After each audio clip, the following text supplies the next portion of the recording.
Assalamualaikum warahmatullahi wabarakatuh. Alhamdulillah, nahmaduhu wa nasta'inuhu wa nastaghfiruh wa na'udzu billahi min shururi anfusina wa min sayyiati a'malina. Man yahdihillahu fala mudilla lahu wa man yudlil fala hadiya lahu. Ashhadu an la ilaha illallah wahdahu la syarika lahu wa ashhadu anna Muhammadan abduhu wa rasuluh. Ya ayyuhalladzina amanu taqullaha haqqa tuqatih wa la tamutunna illa wa antum muslimun. Ya ayyuhan nasu taqu rabbakumul ladzi khalaqakum min nafsin wahidah wa khalaqa minha zawjaha wa batha minhuma rijalan katsiran wa nisaa'a wattaqullaha alladzi tasaaluna bihi wal arham innallaha kana 'alaikum raqiba. Ya ayyuhalladzina amanu taqullaha wa qulu qawlan sadida yuslih lakum a'malakum wa yaghfir lakum dhunubakum wa may yuti'illaha wa rasulahu faqad faza fawzan 'azima. Fa inna asdaqal hadithi kitabullah wa khairal hadi hadyu Muhammad wa syarral umuri muhdatsatuha wa kullu muhdatsatin bid'ah wa kullu bid'atin dhalalah, amma ba'd. Yang saya muliakan Tuan Imam, Muazzin, ahli jawatan kuasa masjid, muslimin dan muslimat yang dirahmati oleh Allah Subhanahu wa taala sekalian. Alhamdulillah, kita bersyukur kepada Allah Subhanahu wa taala kerana pada malam ini kita dapat bersama-sama berkuliah dalam kuliah Maghrib. Saya bila duduk di meja kuliah ini, saya rasa lama betul tak berkuliah di atas meja seperti ini, ya, sejak daripada PKP. Sebelum ni ada sekali forum dengan Datuk Mufti di Masjid Putra, aku tak silap, di Kangang. Ini kira kali kedua lah, tapi ini kira kuliah lah kan. Sebenarnya lepas ni saya ada forum, saya lepas ni terus nak pergi ke OCM di Kangang One Center. Hari ni saya ada 3 program. Pagi tadi saya ada kuliah, malam ni lepas maghrib, lepas isyak. Saya dah jadi macam Rozaimi yang dulu kan. Dulu saya sehari 3 program, 4 program. Sejak saya pindah Tanjung Malim, saya relax, sehari 1, kadang-kadang tak ada langsung. Tiba-tiba mari Perlis, orang Perlis tahu, dia cari saya kan. Ini pun kalau ikut ada lagi 1 masjid jemput, tapi saya kata tunggu kejap lah, bagi saya uruskan urusan dulu. Tapi malam ni sebab dekat dengan homestay yang saya duduk kan, semalam pun Cikgu Asri dah bagi saya makan nasi Arab, pandai dia kan. Lepas tu minta kuliah, saya kena bagi kuliah sikit lah untuk mengisi masa lapang kita di antara maghrib dan isyak. Dan saya pun tak jangka dan tak duga daripada awal yang saya akan tinggal di Perlis. Masya Allah, hari ni ramai. Mungkin sebab kuliah pertama agaknya. Jadi saya harapkan lepas ni ramai jugalah. Jangan bila tengok asyik-asyik muka mamak ni je, tak mahu kan. InsyaAllah siapa-siapa pun yang datang berkuliah, penuhi kuliah, ambil manfaat ilmu yang ada. Saya dapat berita masjid ni sahabat saya, Ustaz Qarni, selalu berkuliah. Ustaz Qarni merupakan graduan daripada Universiti Ahlul Bait di Jordan. Masa saya buat PhD, dia buat degree. Jadi itu rahmatlah untuk tuan-tuan dan puan-puan dapat ustaz yang berkelayakan, yang berkemampuan. Mudah-mudahan Allah Subhanahu wa taala memberikan manfaat yang banyak kepada ahli qaryah mata ayak. Orang sini kata mata ayak. Saya tak berapa nak pandai bahasa utara ni. Saya cubalah sikit-sikit kan. Biasa orang Perak sebut mata ayo kan. Baik. Tuan-tuan dan puan-puan rahmati oleh Allah Subhanahu wa taala, Al-Imam Muslim meriwayatkan sebuah hadis. Kata Imam Muslim, an Abi Dzarr Al-Ghifari radhiyallahu anhu qala qala an-nabiy sallallahu alaihi wasallam qala Allah azza wa jalla. Sebuah hadis qudsi, panjang hadis ni, insya-Allah kita ambil manfaat. Daripada Abu Dzar radhiyallahu anhu katanya, Nabi sallallahu alaihi wasallam bersabda. Kata Nabi, Qala Allah Azza wa Jal, Allah Azza wa Jalla berfirman. Yang ni bukan Quran, yang ni hadis, yang dipanggil dalam istilah syarak sebagai hadis qudsi. Pandai ada orang boleh kan. Hadis qudsi. Kata Allah, mungkin sebahagian daripada kita pernah dengar hadis ni. Allah Subhanahu wa taala berfirman, "Ya ibadi, inni haramtu zulma ala nafsi wa ja'altuhu bainakum muharrama fala tadhalamu." Wahai sekalian hamba-Ku. Para ulama menyebutkan, apabila Allah Azza wa Jal memanggil hamba-Nya dengan istilah ya ibadi, wahai hamba-Ku, itu maksudnya satu tashrif, satu penghormatan bagi sesiapa yang bertuhankan Allah Azza wa Jal. Kita ni rahmat besar Allah Ta'ala bagi. Tak perlu untuk struggle, tak perlu untuk bersusah payah nak menyembah Allah Azza wa Jal. Kerana ada sebahagian orang demi nak beriman kepada Allah, demi nak bersujud kepada Allah, terpaksa dibuang oleh keluarga. Kan? Bahkan kalau kita tengok sejarah muhajirin, tinggal tempat, tinggal negeri. Kan? Saya dulu selama ni kuliah, cerita pasal muhajirin dan ansar ni mungkin hanya sekadar teori. Allah Ta'ala takdirkan saya mari negeri Perlis. Hidup nomad lah sekarang ni. Kesana ke sini, kesana ke sini, barang tak ada lagi, apa pun tak ada lagi kan. Baru kita rasa perit menjadi muhajirin sebenarnya. Tapi adalah kawan-kawan Perlis yang sudi menjadi ansar. Untuk saya lah, bukanlah ansar dalam istilah tak, membantu. Istilah maksudnya ansar dari sudut bahasa, membantu. Baru saya rasa begitu sukar, begitu sukar untuk menjadi penghijrah semata-mata untuk menyelamatkan akidah. Maka sebab itu Allah Azza wa Jal memuji golongan muhajirin yang bersedia apa saja. Bila Nabi kata pindah, pindah. Sanggup pindah hanya semata-mata kerana percaya kepada seorang lelaki yang mendakwa dirinya Nabi. Hari ni kalau AJK masjid, pengurusi masjid ajak tuan-tuan pindah, nak pindah? Jom kita pindah. Nanti dulu Pak Imam, pergi pindah seorang-seorang dulu, kami fikir dulu, istikharah. Kan? Muhajirin tak, sebab Nabi suruh lah. Kan? Baik. Allah Azza wa Jalla dia kata, ya ibadi, wahai hamba-hambaku, inni haramtu zulma ala nafsi, sesungguhnya aku telah mengharamkan kezaliman pada diriku. Bila Allah Ta'ala kata aku haramkan kezaliman pada diriku, zalim ni apa? Bila orang kata dia tu zalim, maha zalim, maha Fir'aun dulu kan, dulu lah. Zalim ni apa? Para ulama berbeza pendapat tentang meletakkan definisi zalim. Sebahagian ulama mengatakan zalim ni wad'u syai' fi ghairi mahallih, meletakkan sesuatu bukan di tempat. Tu zalim lah tu. Ini biasa kita dengar. Adil apa dia? Adil meletakkan sesuatu sesuai dengan tempat.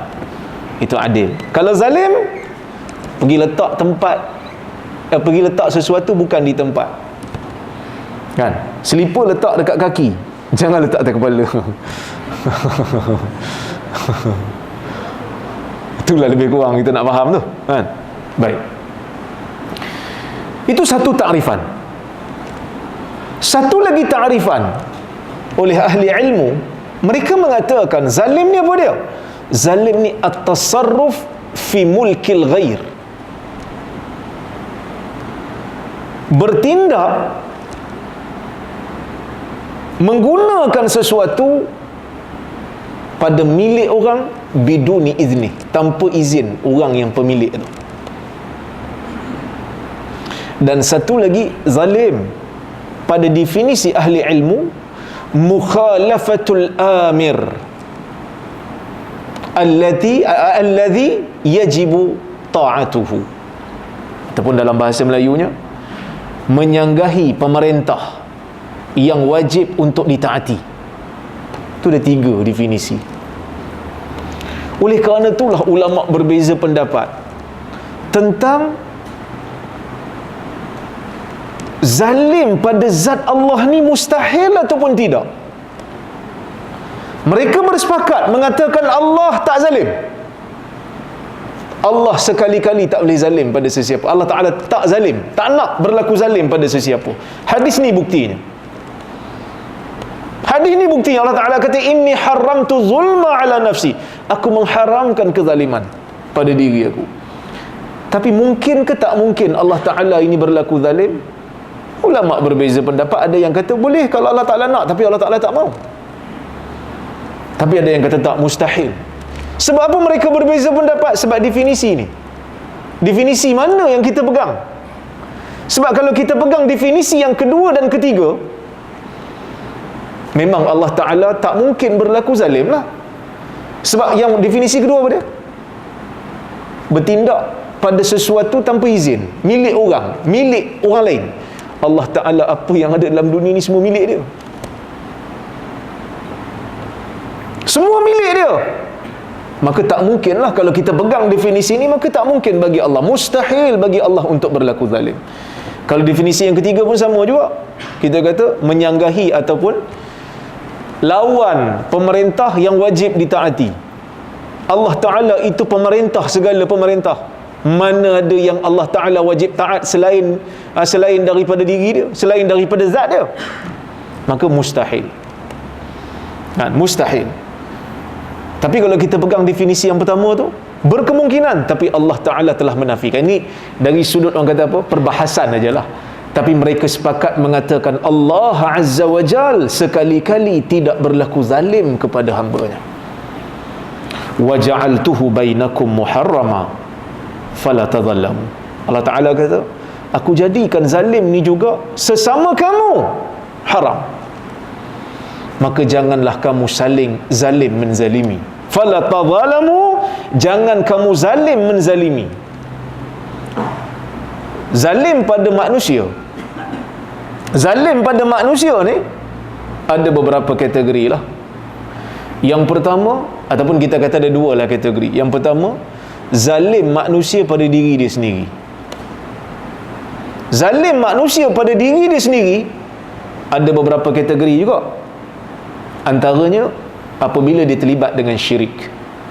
Inna syirka la zulmun azim, sesungguhnya syirik itu kezaliman yang sangat besar. Kan? Zalim yang sangat besar tu syirik. Jadi siapa yang terlibat dengan syirik, dia menzalimi diri dia.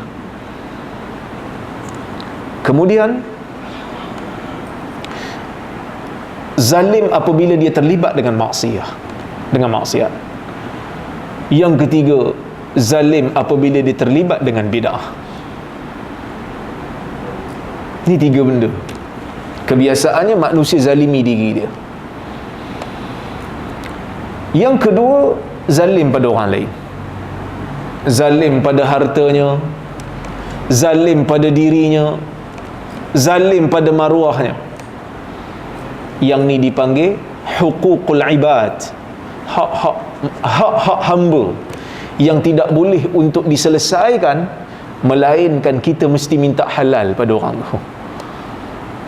Seperti mana hadis yang lainlah yang Nabi SAW menyebutkan dalam hadis riwayat Bukhari, man kana indahu mazlamatun li akhihi falyatahallal minhu al-yawm qabla an la yakuna hunaka aw qabla an yakuna yawmun la dirhamalah la dinara lahu wala dirham, atau kama qala.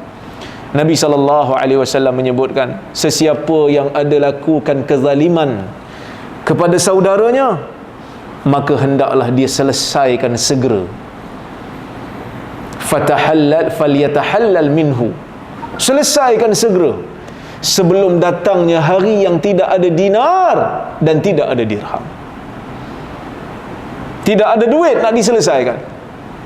Kan? Jadi kalau kita ada masalah dengan orang, kena pergi minta maaf kat dia lah. Kalau kita, orang tu tak lepas kan, tak apa, kita jumpa di hadapan Allah Ta'ala nanti. So tak ada selesai lah. Walaupun ada riwayat yang mengatakan kalau orang minta maaf kat kita, kita tak maafkan, kita pula tanggung dosa. Tapi riwayat-riwayat itu tidak sahih. Riwayat yang sahih menyatakan siapa yang ada buat salah dengan orang, kena pergi selesaikan. Tak selesai di sini, selesai di akhirat. Selesai dengan dosa dan pahala lah. Kan? Selesai dengan dosa dan pahala. Fala tadhalam, jangan kamu saling zalim menzalimi. Kemudian Allah Subhanahu wa taala sambung lagi. Dia panggil balik hamba dia, ya ibadi, kullukum dhal illa man hadaituh fastahduni uhdikum. Wahai hamba-hambaku, sesungguhnya kamu semua ini tersesat, tak tahu apa itu hidayah, tak tahu apa itu agama, illa man hadaitu, kecuali orang yang aku berikan hidayah. Fastahduni uhdikum, mintalah daripada aku hidayah, aku akan berikan hidayah kepada kamu. Maksudnya apa? Maksudnya dalam dunia ni, dalam urusan ibadah, dalam urusan akidah, kita tak dapat tahu apa kehendak Allah, melainkan apa yang disampaikan di dalam wahyu. Sebab itu akidah, kita kena percaya bila datang sesuatu dalil, baru boleh percaya. Ada tak golongan ahli bid'ah yang percaya benda yang tak ada dalam dalil? Ada. Contohnya golongan Syiah. Syiah dia percaya Ali bin Abi Talib patut jadi khalifah lepas Abu Bakar. Lepas Nabi, sebelum Abu Bakar. Abu Bakar merampas kuasa, dia kata. Umar merampas kuasa. Dia kata Ali afdal berbanding Abu Bakar. Kita kata mereka sebagai ahli bid'ah. Sebab percaya satu benda yang tak ada dalam dalil. Bila kita tengok dalam Quran, tak ada. Bila kita tengok dalam hadis yang sahih di sisi kita, tak ada yang mengatakan Ali patut jadi khalifah setelah daripada Nabi dengan wahyu Allah. Tak ada. Yang ada pada kita, sahabat telah sepakat melantik Abu Bakar, dan Ali sendiri bai'ah Abu Bakar. Itu yang ada di sisi kita. Maka percaya satu benda yang tidak ada dalil daripada nas dalam masalah akidah membahayakan. Mau mari datang dalil daripada Quran, mau mari datang dalil daripada sunnah, baru kita percaya. Sama juga dalam ibadah yang ghairu ma'qulatil ma'na, ibadah yang akal tak boleh fikir. Kita kena berpegang dengan dalil. Di mana dalil berhenti, di situlah kita buat. Mana dalil tak berhenti, mana dalil tak tunjuk, kita tak buat. Kalau kita buat juga, maka ia termasuklah dalam perkara bid'ah. Dalam urusan dunia, Islam meletakkan garis panduan. Dalam bab pemakaian, dalam bab nak pakai kereta ke, nak pakai motor ke, Islam letakkan garis panduan. Bukan semestinya stick seperti apa yang ditunjukkan oleh Nabi SAW, sebab dunia ini berkembang dalam masalah dunia. Sebab itu kita ada aircon, kita ada lampu, kita ada kamera, kita kuliah online. Bahkan kita buat di UPSI sekarang ni, saya dulu saya masih lagi pensyarah di Universiti Pendidikan, dipinjamkan saja ke sini. Kita buat sama-sama tim lah, kita buat aplikasi semak hadis. Kita kumpulkan hadis-hadis palsu dan dhaif dalam satu apps, boleh download dekat handphone. Ini hasil sumbangan orang ramai. Orang bagi kita belanja, kita kumpulkan, kita buat projek terjemahan hadis, terjemahan siapa yang kata palsu, siapa yang kata dhaif. Ada pula orang pergi tanya, Ustaz Rora, benda ni tak bid'ah ke?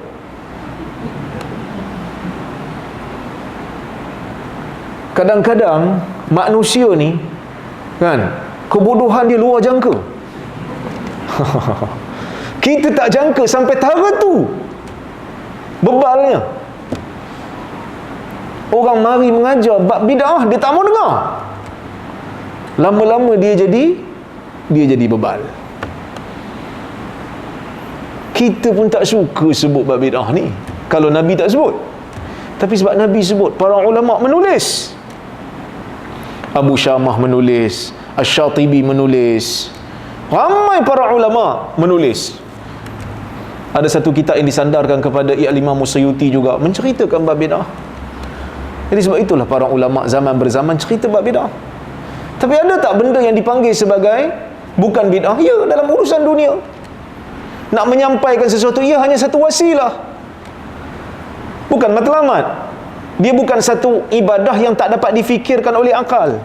Kalau ibadah khusus yang tak dapat difikirkan oleh akal, akal tak tahu macam mana nak, kenapa benda ni jadi macam ni, dan kita kena berpegang dengan dalil. Tak boleh lawan. Subuh 2 rakaat, 2 rakaat. Asar 4 rakaat, 4 rakaat. Pasal apa? Kita tak tahu. Nabi tunjuk macam tu.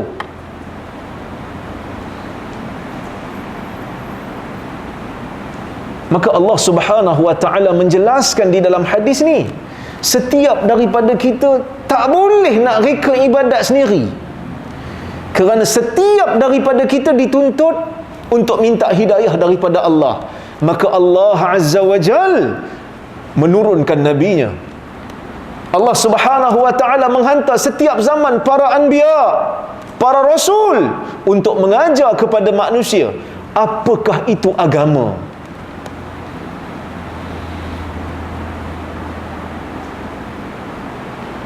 Kerana manusia tak tahu nak beragama macam mana kalau tidak ditunjukkan oleh para rasul. Maka sebab itu syahadah kita ada 2. La ilaha illallah Muhammadur Rasulullah. Biasanya manusia ada dalam jiwanya ada fitrah yang Allah Ta'ala bekalkan, iaitu rasa Tuhan tu wujud. Sebab itu dalam hadis Huzaifah, Nabi SAW menyebutkan amanah dengan perkataan amanah. Apa itu amanah dalam hadis Huzaifah tu? Para ulama mengatakan iaitulah fitrah. Allah Ta'ala bekalkan. Sebab itu Nabi sebut dalam hadis, ma min mauludin illa yuladu alal fitrah. Tak ada siapa pun yang lahir dalam dunia ni melainkan dia lahir di atas fitrah. Fitrah tu Allah Ta'ala bekalkan pada setiap manusia. Dan fitrah itu dibekalkan oleh Allah pada kita. Kita tahu adanya Tuhan. Sebab itu setiap manusia, orang kata majoriti manusia dalam dunia ni beragama, rasa Tuhan tu wujud. Tapi tuntutan Allah pada manusia untuk mentauhidkan dia. Maka datang satu tuntutan, la ilaha illallah, tauhid, mentauhidkan Allah. Setelah kita mentauhidkan Allah, diminta pula kita untuk beribadat kepada Allah. Datang rangkap yang kedua, Muhammadur Rasulullah. Nak ambil ibadat, nak ambil agama, ambil daripada Nabi Muhammad sallallahu alaihi wasallam. Maka la ilaha illallah menafikan syirik, mengisbatkan tauhid. Muhammadur Rasulullah menafikan bid'ah, mengisbatkan sunnah.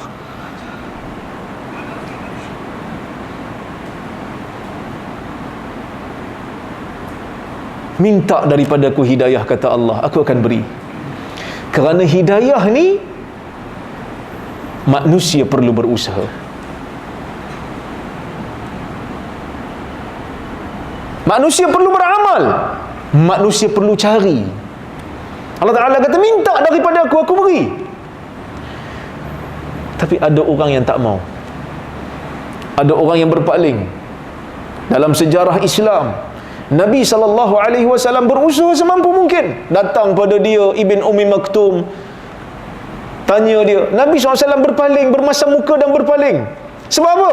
Sebab Nabi bersungguh nak mengislamkan bangsawan-bangsawan Quraisy. Tapi apa yang berlaku? Mereka tak mau terima. Allah Ta'ala tak bagi pada orang yang tak mau.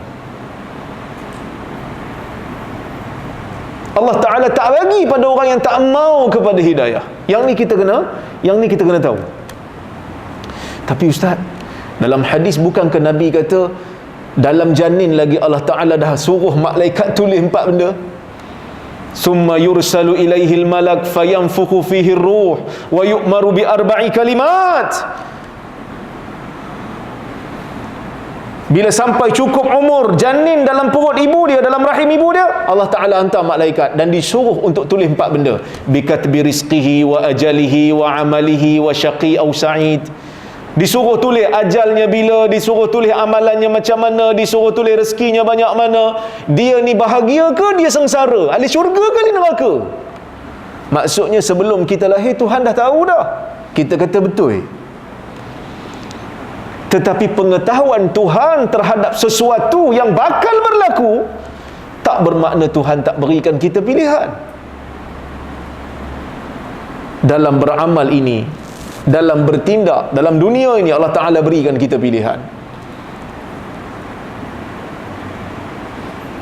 Allah Subhanahu wa Ta'ala mengatakan fa'alhamaha fujuraha wa taqwaha. Allah Ta'ala tunjuk jalan, yang ni jalan yang bagus, ni jalan yang buruk, kamu pilih. Dan tuan-tuan masa datang kat sini tadi, ada siapa-siapa paksa? Tak ada siapa paksa kan? Ada ustaz, orang rumah dia minat kat ustaz, saya tak minat sangat pun. Itu tak boleh kata apa lah. Tapi kebanyakannya insya-Allah datang dengan rela hati lah. Mudah-mudahan ada pahala lah, kerana datang dengar kalam Nabi Muhammad sallallahu alaihi wasallam dengan pilihan kita. Tak ada siapa paksa. Kan? Memang betul Allah Ta'ala Maha tahu. Tapi Allah Ta'ala beri pilihan. Allah Ta'ala tahu sejak azali manusia ini memilih, akan pilih untuk jadi mukmin ataupun pilih untuk jadi kafir. Bukan Allah Ta'ala paksa dia jadi kafir. Nabi SAW memberikan bukti yang pelbagai kepada manusia. Bagi pada Abu Jahal, bagi kepada Ubay bin Khalaf, bagi kepada Uqbah bin Abi Mu'aid. Tapi mereka tak mau beriman. Bahkan di akhir-akhir hayat Abu Talib, Nabi SAW still berusaha untuk menjadikan dia mukmin. Tapi dia tak mau. Adakah Allah Ta'ala paksa dia? Tak, pilihan dia. Maka Allah Azza wa Jal minta kita, arahkan kita untuk mencari hidayah. Allah Ta'ala akan beri kepada orang yang ingin mencari hidayah daripada dia. Ya ibadi, kullukum ja'i' illa man at'amtuh fastat'imuni ut'imkum. Wahai orang-orang yang beriman, wahai hamba-Ku, kata Allah, kullukum ja'i', semua daripada kamu ini lapar,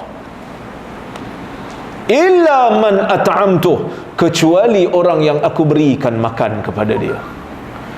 Fastat'imuni ut'imkum, mintalah makan daripadaku, aku akan beri makan pada kamu. Tuan-tuan dan puan-puan rahmati Allah sekalian, rangkap ini memberi kita satu gambaran tentang pengharapan seorang mukmin, tawakal seorang mukmin kepada rezeki patutnya hanya kepada Allah. Tapi apa yang berlaku, ada kalanya manusia itu menggadaikan prinsip, melakukan apa yang dilarang oleh Allah hanya semata-mata kerana nak makan.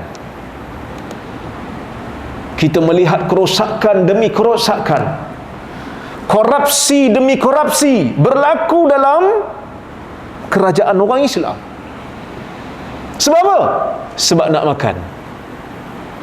Kerana mereka menyangka yang beri makan itu pemberi rasuah, sanggup langgar. Sebahagian daripada orang-orang yang ada kuasa menggunakan kuasa menyeleweng semata-mata untuk mendapatkan habuan dunia, nak makan. Kena ingat, Allah beri makan. Sebahagian daripada kita langgar kadang-kadang, boleh join pula tai pusam. Semata-mata kerana apa? Mungkin kerana nakkan sokongan daripada orang-orang yang terlibat dalam tai pusam tu. Langgar apa yang Allah Ta'ala larang. Tuan-tuan, dalam bab beri ucapan pun ulama' beza pendapat dah. Apatah lagi pergi join. Ajaib. Kena ingat, yang beri makan tu Allah. Kalau Allah Ta'ala kata kau tak dapat, kau tak dapat. Sebab tu kita kena baca lepas solat. Kan lepas solat kita baca, Allahumma la mani'a lima a'tait, wa la mu'tiya lima mana'at, wa la yanfa'u dzal jaddi minkal jadd. Allahumma la mani'a lima a'tait. Wahai Tuhan, tak ada siapa yang boleh halang kalau kau nak bagi. Wala mu'tiya lima mana'at. Tidak ada pemberi kalau kau halang, wahai Tuhan. Kita kena baca ni setiap kali salat fardu ni. Lepas salat bagi salam, baca yang ni. Selepas istighfar, baca yang ni. Dan kena faham. Sebab apa kena faham? Pengharapan bulat pada Allah. Kalau orang bagi tahu kat kita, ustaz kena buat macam ni ustaz, tapi ialah kena langgar sikit kalau ustaz nak buat benda, kita kata dia bagi makan, yang bagi makan padaku Allah, bukan kau. Kan kadang-kadang orang bercakap, saya jenis outspoken sikit, tulis pun sama juga. Kan? Kadang-kadang orang gertak juga, engkau orang ambil tindakan. No, Allah Ta'ala yang bagi makan, bukan dia.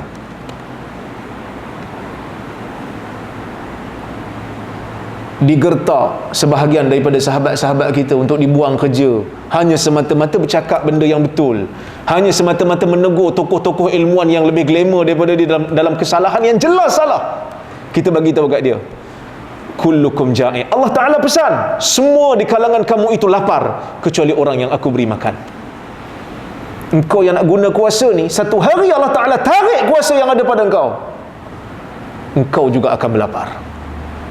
Jangan nak sombong sangatlah. Itu maksudnya. Wahai manusia, apa yang ada pada kamu ni, yang kita duk ingat makanan ni milik kita, kalau Allah Ta'ala tak izin, dia tak jadi.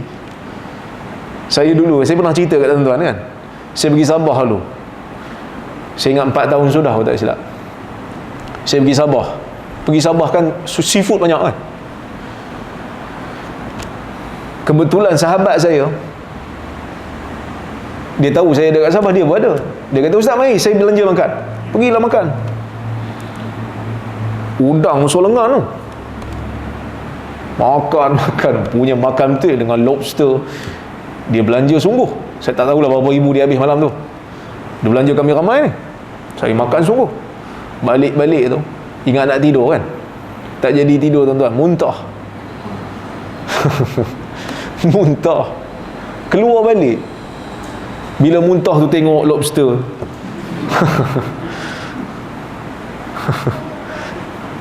Itulah first time kan kita nak makan lobster. Ingatkan boleh hadam, tak boleh hadam. Sebab itu dalam riwayat sebut, halaka illa ma akalta malaka illa ma akalta fa afnai. Yang kau punya ni apa yang kau makan dan telah tercerna, itu kau punya. Sebab kadang-kadang Allah Ta'ala takdirkan dah masuk dalam perut pun boleh keluar balik. Bukan kita punya. Biarlah beli banyak mana pun, Allah Ta'ala yang memberi makan. Maka minta pada Allah, jangan gadai prinsip hanya semata-mata kerana nak makan. Kerana dalam sejarah orang yang mempertahankan kebenaran itu, insya-Allah makan dia ada walaupun tak mewah.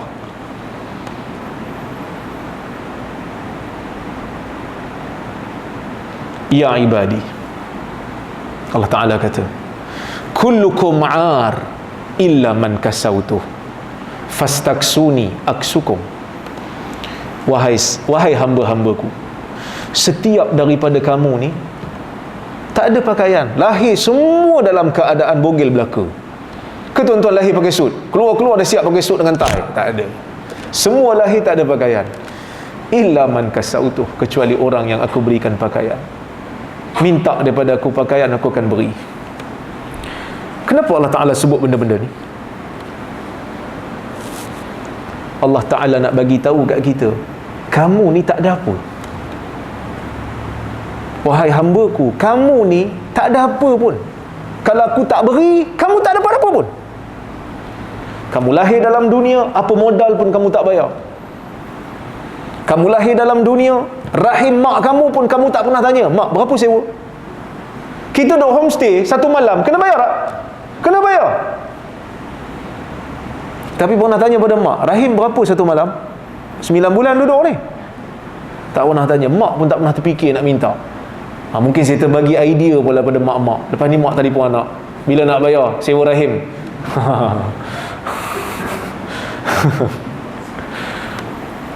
Allah subhanahu wa ta'ala nak bagi tahu pada insan, kamu tidak ada nilai.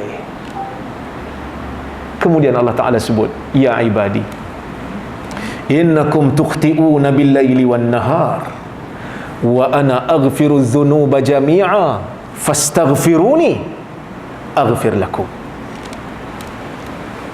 Allah Ta'ala kata, wahai manusia, kamu melakukan dosa pada waktu siang dan pada waktu malam. Kita yang manusia ni, yang tak maksum, yang bukan Nabi ni, ada dosa. Setiap daripada kita buat dosa. Kalau tak buat siang, buat malam. Kadang-kadang siang buat, malam pun buat. Fa inni aghfiru dzunuba jami'a, dan aku mengampunkan dosa kesemuanya. Dosa dengan Allah, Allah Ta'ala boleh ampun. Fastaghfiruni aghfir lakum. Minta ampun pada aku akan beri ampun pada kamu. Untuk apa ni Allah Ta'ala sebut ni? Mula-mula Allah Ta'ala bagi tahu, kamu ni tak ada apa. Kamu tak tahu apa itu agama. Tuhan hantar Nabi untuk ajar kat kita agama. Kamu tak dapat makan, aku beri makan kepada kamu, kamu dapat makan. Pakaian pun kamu tak ada, aku berikan pakaian pada kamu, kamu boleh memakai sesuatu. Kamu tak ada apa, wahai manusia. Tapi jangan sekali-kali kamu rasa aku akan mengabaikan doa yang kamu minta ampun pada aku. Allah Azza wa Jal dalam hadis ni nak tunjuk sifat rahmat daripada hamba. Hamba tak boleh buat apa pun kalau Tuhan tak bagi. Apa saja yang kita ada semua milik Allah. Tapi Allah Ta'ala kata, kamu tak ada apa-apa. Dahlah nikmat semua aku bagi. Buat dosa pula dengan aku. Tapi jangan jadikan ia penghalang untuk kamu minta ampun pada aku, kata Allah. Fastaghfiruni aghfir lakum. Mintalah ampun daripada aku akan beri ampun pada kamu. Tuan-tuan, subhanallah, hadis ini hadis yang besar. Hadis ini hadis yang hebat. Allah Azza wa Jal setelah bagi tahu kita tak ada nilai, apa semua Allah Ta'ala bagi, tapi dia kata jangan sekali-kali kamu malu. Minta ampun, aku akan beri ampun.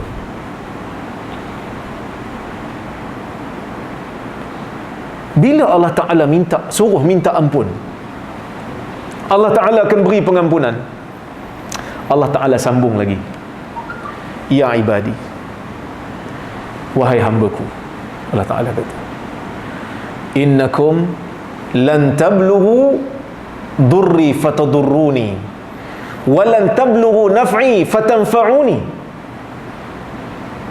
Wahai hamba-hambaku, kamu semua sekali-kali tidak akan dapat, tidak akan capai, tidak akan sampai pada satu martabat yang kamu boleh memberi mudarat pada aku.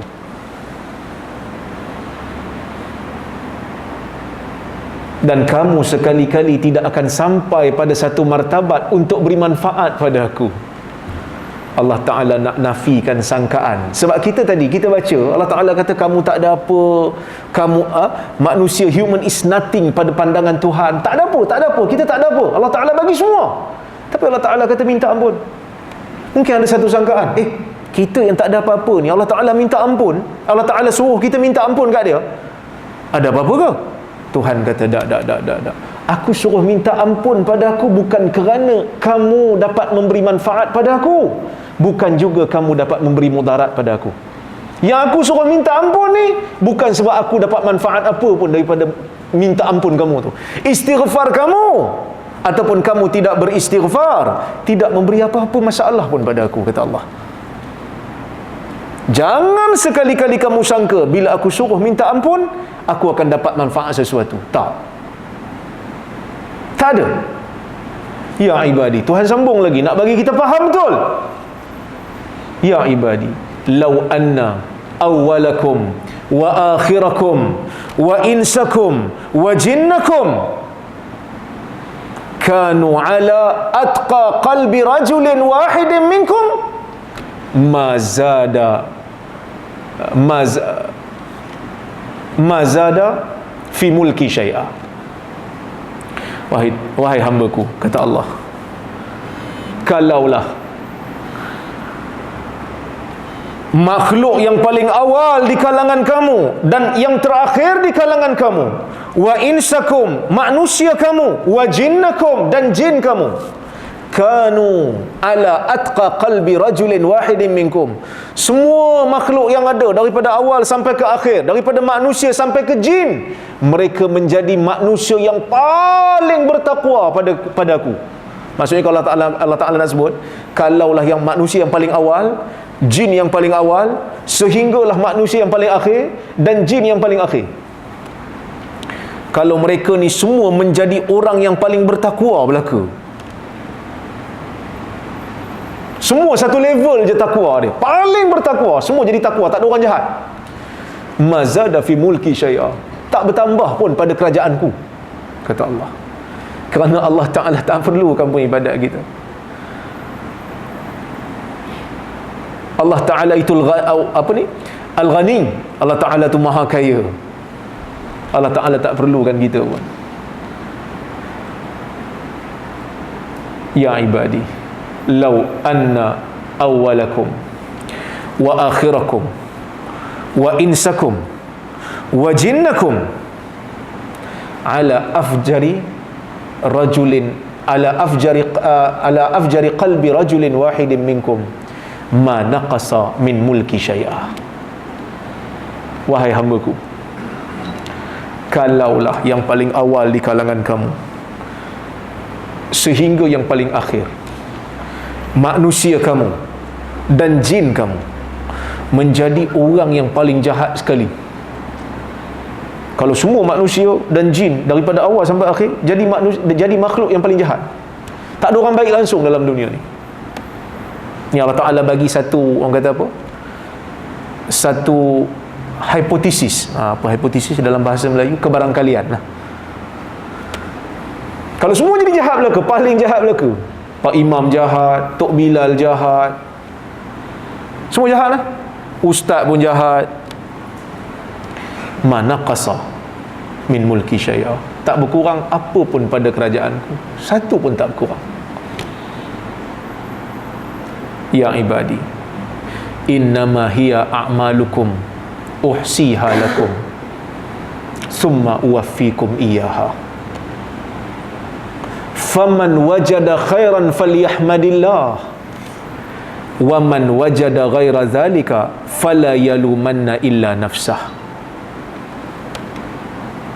Kama qala, Tuhan kata, wahai hamba-hambaku,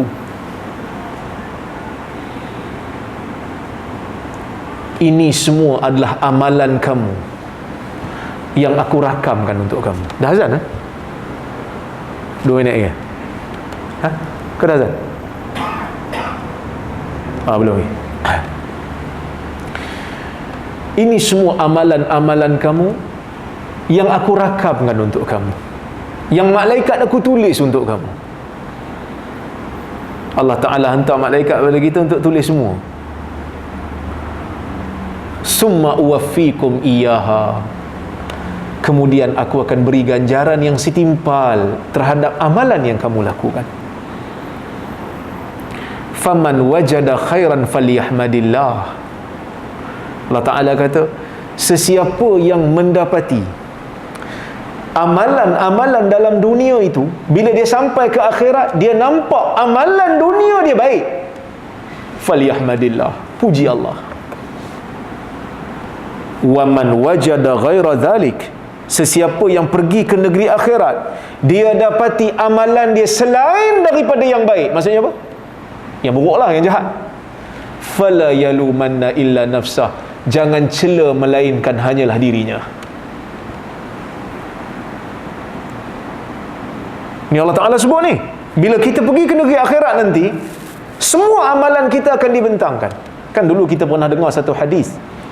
Hadis ni sangat glamour, dipanggil hadisul bitaqah.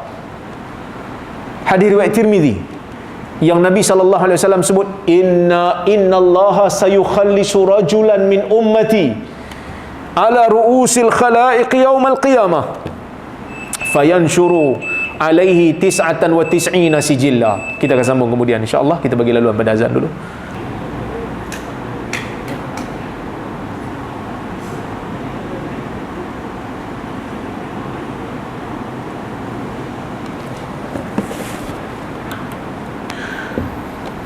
Kita sambung sikit lagi. Saya baru teringat, saya tertinggal satu rangkap. Hadis tu panjang kan.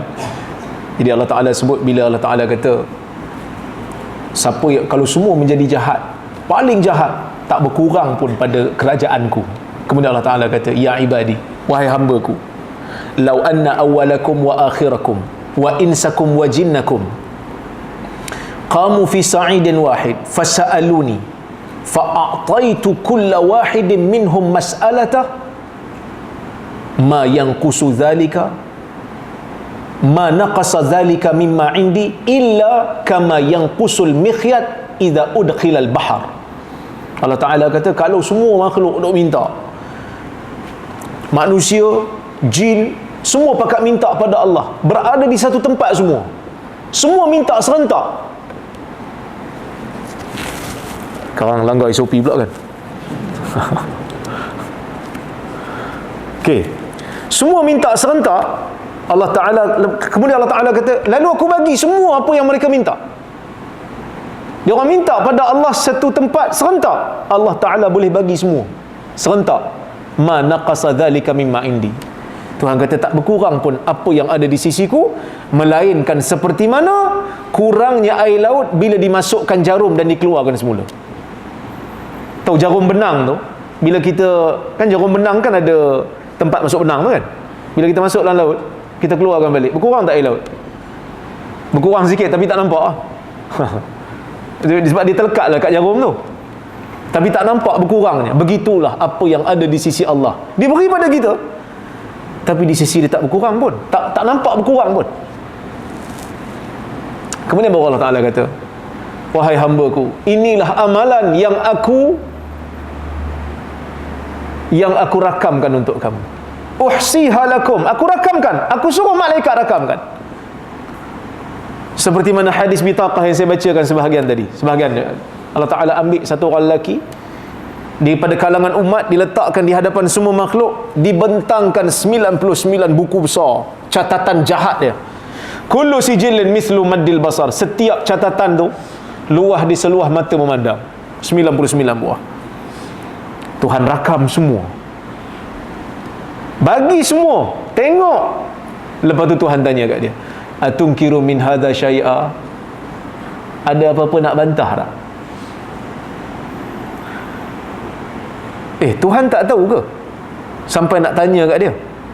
Tuhan tahu kan, sebelum kita lahir lagi Tuhan tahu dah, tapi Tuhan nak beri ruang, kerana yang tahu tu Tuhan, bukan dia. Dia amalan dia tak ingat. Tuan-tuan, so kalau orang suruh kita rakamkan kita punya amalan daripada pagi tadi sampai ke hari ni, sampai ke malam ni, boleh ingat? Setiap detik, setiap detail boleh ingat? Tak boleh ingat. Maka sebab itu Allah Ta'ala sediakan, ni malaikat aku catat. Atunkiru min hadha syai'a, ada tak apa-apa yang kau nak bantah daripada sini? Adzalamaka katabatil hafizun, adakah penulis-penulis, malaikat yang menulis amalan kamu ini telah melakukan kezaliman pada kamu? Dia kata apa?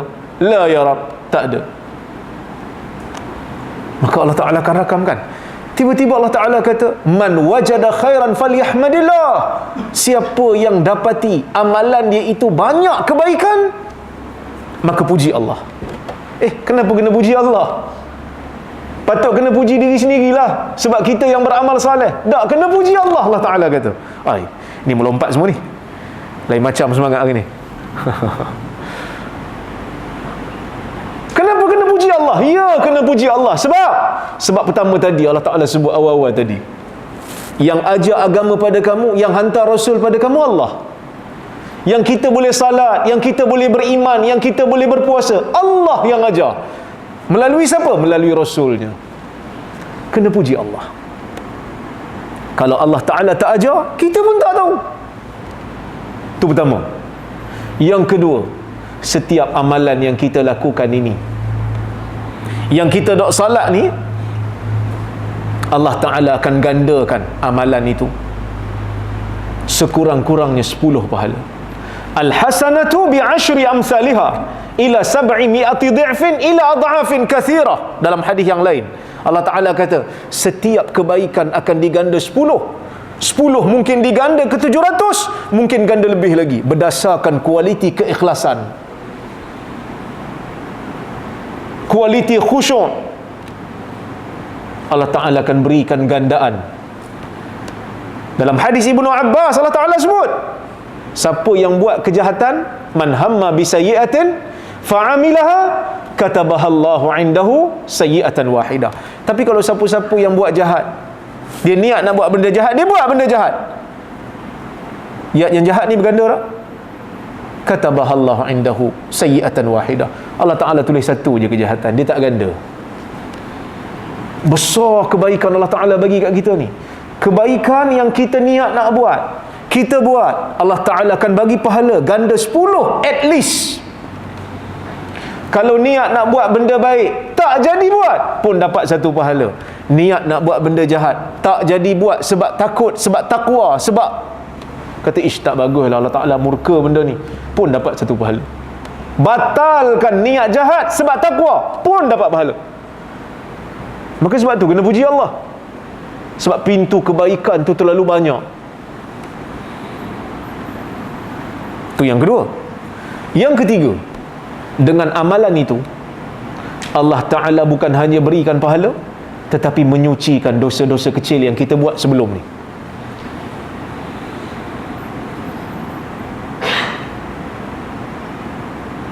Nabi SAW mengatakan, ara'aitum, dalam hadis Bukhari, ara'aitum law kana ala babi ahadikum nahrun jarrun ghamrun yaghtasilu minhu 5 marrat fahal yabqa min daranihi syai'. Apa pandangan kamu, kata Nabi, kalau di depan pintu rumah kamu, rumah salah seorang daripada kamu ni, ada sungai yang deras mengalir, dia mandi kat sungai tu 5 kali sehari, kekal tak kotor di badannya? Sahabat kata, la ya Rasulullah, tak akan kekal lah, sebab 5 kali mandi. Kita berapa kali mandi?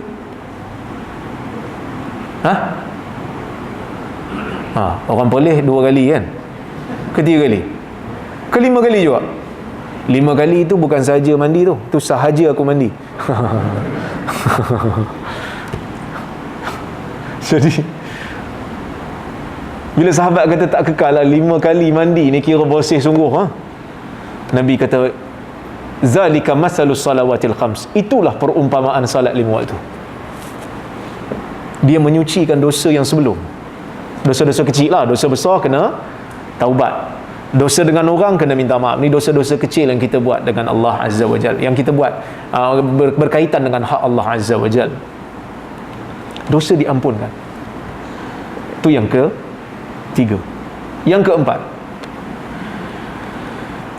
Allah Azza wa Jal menjadikan balasan syurga yang dia bagi kat kita ni setimpal ke tak setimpal?